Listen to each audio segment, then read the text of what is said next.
Good morning to all students. Firstly we'll talk about homework. You have to search the answers of these questions from the chapter and do in your rough notebook. And ma'am will send you the notebook work PDF of this chapter also. Okay? So, आपको ये answer in detail और think and answer ये आपको क्या करना है, आपको उसको चैप्टर में से सर्च करके रफ नोटबुक में राइट करना है।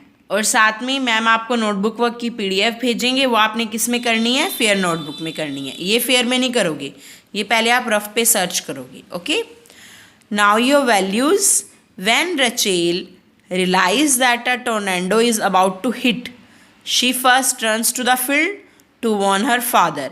जब रचेल ने रियलाइज़ किया टोर्नेडो ने आके उसे हिट कर दिया, उसने फर्स्ट क्या किया, पहले अपने फादर को वार्न करने गई।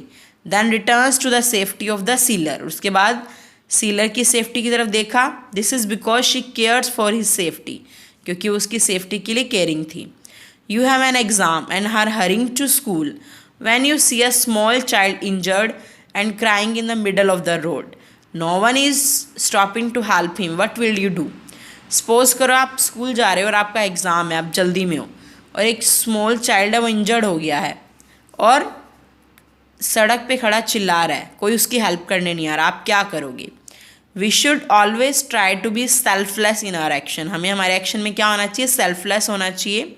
We should take care of others and try to help them whenever possible, हमें क्या करना चाहिए, दूसरों की हेल्प करनी चाहिए और जहाँ तक हो सके। तो बेटा हमें क्या करना चाहिए, हमें जल्दी जल्दी किसी बड़े को ढूंढने की कोशिश करनी चाहिए जिससे कि हम उस बच्चे की हेल्प कर सकें। ओके बच्चा, now open page number 51। We are doing homophones. Homophones क्या होता है बच्चा, read the sentences. Rachel knew that something was wrong, she bought a new shawl. The highlighted words are homophones, they have the same sound, दोनों की sound same है, new knew, but different spelling और different meaning, लेकिन spelling और meaning दोनों different है। एक का न्यू होता है जानना और एक का न्यू क्या होता है, नया। C, complete these sentences with the correct words from the brackets. आपको ब्रैकेट में 2 वर्ड्स दिए हुए हैं, आपको राइट वर्ड को सेलेक्ट करना है कि कौन सा वर्ड कहाँ आएगा। दोनों की साउंड तो सेम है लेकिन मीनिंग और स्पेल्स डिफरेंट है। They dash walked in to the village as the trees in the forest were dash. The कौन एंटर हुआ विलेज में, bear. The bear walked in to the village as the trees in the forest were bare, मतलब bear enter हुआ क्योंकि forest के trees क्या हो गए थे, खाली हो गए थे। Okay, first spelling is bear, BEAR और दूसरी BARE। Second, I need to dash greeting cards from the store dash the road. I need to buy greeting cards from the store by the road, BUY buy और यहाँ BY buy। Third, I dash that the music festival will be held in the grounds. I hear that the musical festival will be held in the ground here. देखो मैंने सुना है कि musical festival यहाँ हो रहा है। The teacher gave each of us a roll just before the roll call. Roll call से पहले टीचर ने हमें क्या दिया, रोल दिया। Fifth, the doctor said that Shane would feel dash for at least a. The doctor said that Shane would feel weak for at least a week. वो एक week तक कैसा फील करेगा, वीक फील करेगा। Six, Reza and Rohan spent an hour in our house. Now come to the writing part.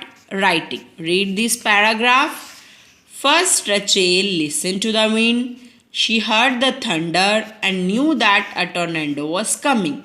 Then, she warned her mother about it. Her mother rushed with her brother and sister into the cellar.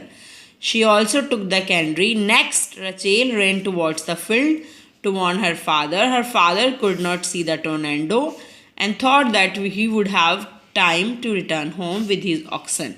But Rachel told him to hurry. Finally, she ran into the cellar with her father, completely drenched in the rain. The words first, then, also, next, finally are called linkers. उन्हें क्या बोलते हैं, linkers बोलते हैं। They are used to connect ideas, sentence और paragraph। वो किसके लिए यूज़ किए जाते हैं, आइडिया, सेंटेंस और पैराग्राफ को कनेक्ट करने के लिए। बेटा ऐसे आपको यहाँ पैराग्राफ दिया हुआ है, इसे आप क्या करोगे, इसमें आप लिंकर्स यूज़ करोगे। ठीक है, लिंकर्स यूज़ करके इस पैराग्राफ को कंप्लीट करोगे। ओके बेटा, you will try to do it. आपको ये करने की कोशिश करनी है और करके मैम को व्हाट्सएप करना है। ओके बच्चा, now come to the page number 54, reading aloud. A bird came down the walk, a bird came down the walk, he did not know I saw. He bit an angle worm in halves and ate the fellow raw. And then he drank a dew from a convenient grass and then hopped sideways to the wall to let a beetle pass. Now do the practice. आप इनको poem को पढ़ो और उसकी practice करो। Okay बेटा, bye bye and have a nice day.